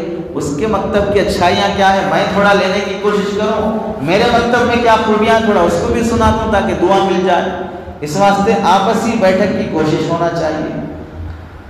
مکاتب کا نصاب جامع بنانا چاہیے، عقیدہ ہو اس میں، قرآن کی تعلیم ہو، حدیث کی تعلیم ہو، بنیادی فقہ کی تعلیم ہو، تاریخ ہو، سیرت ہو، دعائیں ہو، اور پھر اس میں اخلاقیات والا حصہ ہو۔ 5-6 موضوعات بنیادی ہوتے ہیں جو مکتب میں ہونا چاہیے۔ وہ نہیں ہونے سے ماں باپ کے بھی ذہن میں کیا ہے، بچہ کیا پڑھنے جا رہا، بچہ عربی پڑھنے جا رہا، بس عربی ادب پڑھنے تھوڑی جا رہا، نور عالم خیلمینی بننے تھوڑی جا رہا، عربی ادب پڑھنے جا رہا، عربی پڑھنے جا رہا، عربی کیا پڑھ رہا ہے، صرف قرآن پڑھ کے آ رہا ہے بس، نہ حدیثیں، نہ دعائیں، نہ اخلاقیات، نہ عقیدے۔ اس زمانے میں 2 باتیں، عقیدے کی درستگی اور اخلاقی کہانیوں کے ذریعے ذہن سازی، یہ 2 مکتب میں بہت بنیادی ہیں، اس کے بغیر مکتب ناقص ہے۔ صرف رٹا دینے سے کچھ کام آنے والا نہیں ہے، ذہن سازی بہت ضروری ہے۔ تو جامع نصاب ہونا چاہیے، نصاب کی کتابیں، کیرلا والے کے مکاتب دیکھنے گئے ہم لوگ، تو وہاں پر کیرلا کا فقہ شافعی چلتا ہے، تو 5 سال کے مکتب کا نصاب بنا کے رکھا انہوں نے۔ شولپور گئے ہم لوگ تو وہاں پر، لاتور گئے تو وہاں دیکھا ہم لوگوں نے 15 سال کے مکتب کا نصاب بنا کے رکھا ہے۔ بچہ نرسری میں جیسا داخل ہوتا ہے اسکول میں، ویسا ہمارے پاس مکتب میں داخل ہونا۔ وہاں 15 سال کی عمر کو وہ 10 تک پہنچتا، ہمارے پاس بھی 15 سال کی عمر کو مکتب سے فارغ ہوتا۔ اتنے سال کا نصاب بنا کے رکھا ہم لوگوں نے، اس سال میں اتنا، اس سال میں اتنا، اس سال میں اتنا، تقریباً آدھا عالم بن جاتا بچہ اردو زبان میں، ایسا نصاب مرتب کیا۔ تو ہم جب مکاتب کا جائزہ لینے کے لیے سفر کرتے ہیں تو ہر جگہ کی نوعیت، ہر جگہ کے تجدد والے کام سامنے آتے ہیں، تو ہم کو بھی کام کرنے کے راستے فراہم ہوتے ہیں، ذہن کھلتا ہے آدمی کا۔ مکتب کی فیس لینے کے سلسلے میں 2 طریقے ہیں، جہاں بہت زیادہ غربت ہو پہلے کام کرنا چاہیے پھر دام لینا چاہیے، اور جہاں غربت نہیں ہے وہاں پہلے دام لینا چاہیے پھر کام کرنا چاہیے۔ مالدار ایریا ہے، پوش ایریا ہے، پہلے فیس پے کرو پھر پڑھایا جائے گا، وہاں فری میں پڑھائیں گے تو کوئی اہمیت نہیں رہے گی۔ اور جہاں غریب طبقہ ہے وہاں پہلے پیسے پوچھیں گے تو پڑھانے نہیں آئیں گے، بچوں کو نہیں بھیجیں گے۔ تو ایریے کے حساب سے فرق رہتا ہے، لیکن کوشش بہت صورت یہ ہونا چاہیے کہ ہر بچے کے ماں باپ سے کچھ نہ کچھ سے کیا مطلب، بہت زیادہ غریب ہے روزانہ 1 روپے دے سکتے، 1 روپیہ دے سکتے، روزانہ نہیں دے سکتے، کتنا بھی غریب ہے دے سکتے ہیں، 1 ڈبہ رکھ دو گھر آنے والا جو غریب بچہ ہے 1 روپے ڈبے میں ڈال دو، آگے مکتب پہ بیٹھو. تو مہینے کے 30 روپے تو بچہ دے رہا ہے آپ کو، اگلے مہینے 2 مہینے 6 مہینے کے بعد روزانہ 2 روپے ڈالو ڈبے میں، 60 روپے ہو گئے ایک بچے کے مکتب کی فیس. 1 روپے 2 روپے دینے والا بھی نہ ہو، وہ بھکاری کے بچے بھی نہیں ہوتے، انہیں بھی ماشاءاللہ 4000 5000 دن کے ہفتے کے حساب سے کما رہا. تو بہر صورت لینے کا نظام ہونا چاہیے تاکہ قدر ہو ان لوگوں کے اندر. خود کفیل مکاتب ہی بہت زیادہ کام کر سکتے ہیں. فلاں کی سرپرستی میں چل رہے ہیں، تنخواہ وہاں سے آ جاتی ہے، باقی ہم اپنی جگہ کام کر رہے ہیں، وہاں رزلٹ آنا بہت مشکل ہوتا ہے. وہ نتیجہ دینے کے خود مکلف نہیں ہوتے، ہم کام کر رہے ہیں اپنا بولے سر. آپ کو خود کفیل بننے کی کوشش کرنا چاہیے، مالیہ کے سلسلے میں بھی، اور ماہانہ رپورٹ بہر صورت تیار کرنا چاہیے کہ بچوں کو مہینے کی رپورٹ تیار کر کے ماں باپ اور نگران تک پہنچانے کی کوشش. اور جہاں اجتماعی طور پر مکاتب چلتے ہوں وہاں مکتب کی تنخواہ معیاری ہونا چاہیے. کم از کم ہم بولتے ہیں کہ مکتب کی تنخواہ 3000 ہونا چاہیے، اس سے زائد جس کو دینا چاہو. نہیں ہے، سہولتیں نہیں ہیں تو آپس کے ایک دوسرے کی معاونت کریں گے. آپ اس پہ راضی ہیں، آپ کے پاس اتنی ہی سہولت ہے، ٹھیک ہے 2000 ہے 2500 ہے. جیسے جیسے محنت بڑھتی جائے ایسا بھی ہوتا ہے کہ بھئی آپ کے پاس 20 بچے ہیں، آپ ایک بچے کو محنت کر کے لاؤ، آپ کو اس بچے پر 300 روپے اضافہ کیا جائے گا. 4 بچوں کو محنت کر کے لاؤ، آپ کو 1200 روپے اضافہ کیا جائے گا. آپ رزلٹ دکھاؤ اتنے بچوں کا اس سال، آپ کو ایک بچے کے ناظرہ ختم کرنے پر 1000 روپے 2000 روپے بطور انعام دیا جائے گا. اس سال آپ نے 5 بچوں کا ناظرہ بہترین طریقے سے ختم کیا، آپ کے 5000 روپے تنخواہ سے ہٹ کر انعام کے طور پر. جس طرح بچوں کو شوق دلانا ہے ویسے پڑھانے والے اساتذہ کو بھی اس طرح کا شوق دلایا جاتا ہے، تو ہو سکتا ہے رزلٹ اچھا ہے، اور ہوتا بھی ہے، ہمارے بزرگوں نے کیا بھی ہے. مکتب سے ہرگز نکالنے کی کوشش نہ ہو، اپنی طرف سے ہرگز کسی بچے کو نہ نکالے. ترغیب کے طور پہ انعام کا سلسلہ جاری رہے، اور استاذ کی ذمہ داری ہے اپنے پاس پڑھنے والے بچوں کے لیے صلاۃ الحاجت پڑھ کر خوب دعا کا اہتمام کرے. اس سے تعلق معلّہ بھی ہوتا ہے اور بچے سے تعلق کا بھی اظہار ظاہر ہوتا ہے. صدقے کا اہتمام خود استاذ بھی کرے. بچہ نہیں آ رہا ہے، بچہ نہیں پڑھ رہا ہے، استاذ کے لیے مصیبت ہے، اور مصیبت صدقے سے دور ہوتی ہے، تو صدقے کا اہتمام خود استاذ بھی کرنا چاہیے.